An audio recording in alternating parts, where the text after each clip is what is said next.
വെച്ചൂച്ചിറ ഗ്രാമപഞ്ചായത്തിനെയും പെരുന്നാട് ഗ്രാമപഞ്ചായത്തിനെയും ബന്ധിപ്പിക്കുന്ന കോസ്വേ ആണ് വെള്ളം കയറിയതിനെ തുടർന്ന് മുങ്ങിയത്. പമ്പയുടെ അടിത്തട്ടിൽ നിന്നും കോസ്വേയിലേക്കുള്ള ഉയരം എന്നുള്ളത് കേവലം 6 അടി മാത്രമാണ്. അതുകൊണ്ട് തന്നെ ഒരു വർഷത്തിൽ പല കുറി വെള്ളം ഉയരുന്ന ഘട്ടത്തിൽ കോസ്വേ മുങ്ങിപ്പോവുകയും ഗതാഗതവും അതോടൊപ്പം തന്നെ കാൽനട യാത്രയും തടസ്സപ്പെടുന്ന സ്ഥിതിയുണ്ട്.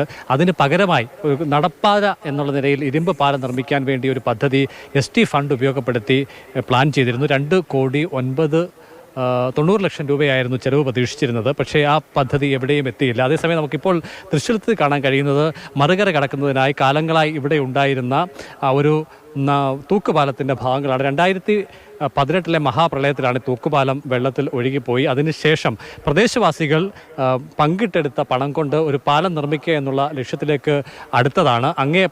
ഈ ദൃശ്യങ്ങളിൽ കാണുന്ന അങ്ങേക്കരയിലെ പുതിയ തൂണ് എന്നുള്ളത് പ്രദേശവാസികൾ പിരിവിട്ട് സ്വരൂപിച്ച പണം കൊണ്ട് നിർമ്മിച്ചു തുടങ്ങിയതാണ്. അപ്പോൾ സർക്കാർ ഇടപെട്ടു. അങ്ങനെ ഇവിടെ പാലം പണിയേണ്ടതില്ല, മറുകരയിൽ കോസ്വേയോട് ചേർന്ന ഭാഗത്ത് പാലം നിർമ്മിക്കാമെന്നുള്ള ആശയം വരികയും അങ്ങനെ 2,90,00,000 രൂപയ്ക്ക് ഒരു നടപ്പാലം നിർമ്മിക്കാൻ വേണ്ടിയുള്ള പ്ലാനാണ് വന്നത്. പക്ഷേ അത് യാഥാർത്ഥ്യമായില്ല. അതേസമയം തന്നെ അരയാഞ്ഞിലിമൺ ദേശത്ത് ഏറെക്കുറെ 350ഓളം കുടുംബങ്ങളുണ്ട്. അവർക്ക് യാത്ര പ്രശ്നമായി മാറിയിരിക്കുകയാണ്. രാവിലെ സ്കൂളുകളിലേക്ക് കുട്ടികൾക്ക് ആർക്കും തന്നെ പോകാൻ കഴിഞ്ഞില്ല. രാവിലെ മഴയുടെ അളവിൽ കാര്യമായ കുറവുണ്ട് എന്നുള്ളതിനാൽ തന്നെ കഴിഞ്ഞ രാത്രി ഉയർന്നതിനേക്കാൾ വെള്ളത്തിൻ്റെ നിലയിൽ കാര്യമായ താഴ്ച വന്നിട്ടുണ്ട്. ഇപ്പോൾ അത്യാവശ്യ യാത്രക്കാർക്ക് നടന്ന് കോസ്വേ കടന്നു പോകാവുന്ന തരത്തിലേക്ക് കാര്യങ്ങൾ എത്തിയിട്ടുണ്ട്. പക്ഷേ അപകടകരമായ സ്ഥിതിയാണ് തുടരുന്നത്. NDRFിൻ്റെ ഒരു സേവനം ഇവിടെ ലഭ്യമാക്കുന്നതിന് പ്രബോധ് നാരായണൻ ജില്ലാ കളക്ടറുടെ അഭ്യർത്ഥിച്ചിട്ടുണ്ട്. അതിൻ്റെ അടിസ്ഥാനത്തിലുള്ള നടപടികൾ ഉണ്ടാകുമെന്ന് പ്രതീക്ഷിക്കുന്നുണ്ട്.